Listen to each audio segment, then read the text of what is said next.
Hello, everyone. We are back with another episode of the Conflict Counselor podcast. If you are new to the show, welcome. I'm attorney mediator Chris Capocha, your creator and host. On the Conflict Counselor, we are all about sharing practical tips and strategies to help you avoid everyday disputes. In the last episode, we talked about the longing we all have to be heard. And when we are not heard, especially by folks who we feel have caused us harm, conflict may result.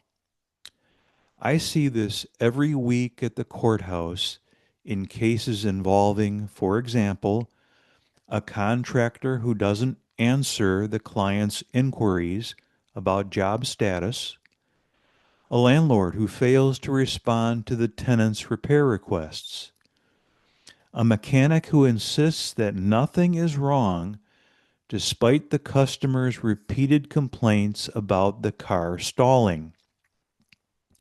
Alternatively, when our need to be heard is satisfied, these types of disputes can often be settled or avoided altogether. The last episode, however, ended with a caveat, and that is simply hearing one another is not enough.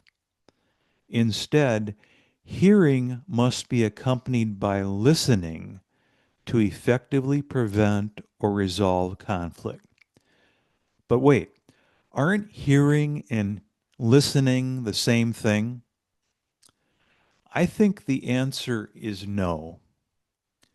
Rather, I believe that true listening is hearing with empathy, with a genuine concern for the welfare of the person speaking.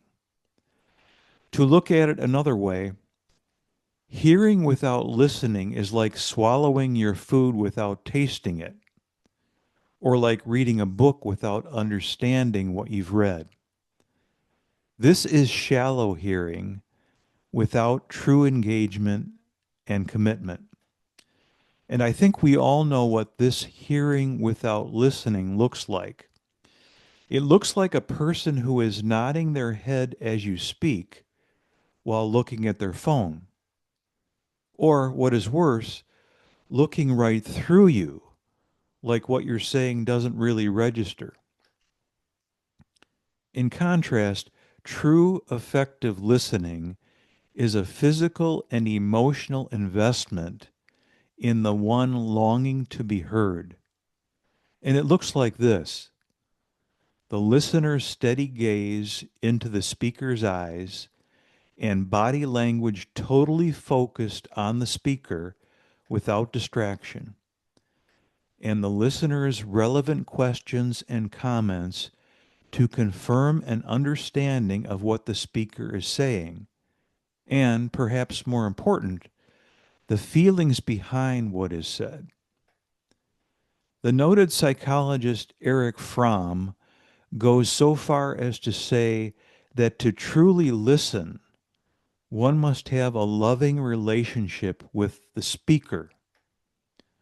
Loving not in the romantic sense, but in the sense of being fully committed to the welfare of the one who desires to be heard. What we are talking about is listening with your heart. You know, my office at the courthouse is the last place that anyone would want to be. Mediation hearings are, by their nature, rather tense and adversarial. That is why it is quite remarkable to see and feel the changed atmosphere when the complaining party senses a real opportunity to be heard, and more importantly, that someone is actually listening. Well, thank you for listening to the Conflict Counselor. As always, I welcome your questions, comments, likes, and follows. Next time, we're going to get very practical here and discuss what you need to know about aftermarket warranties for vehicles, appliances, and more. Two words say it all: buyer beware. See you then.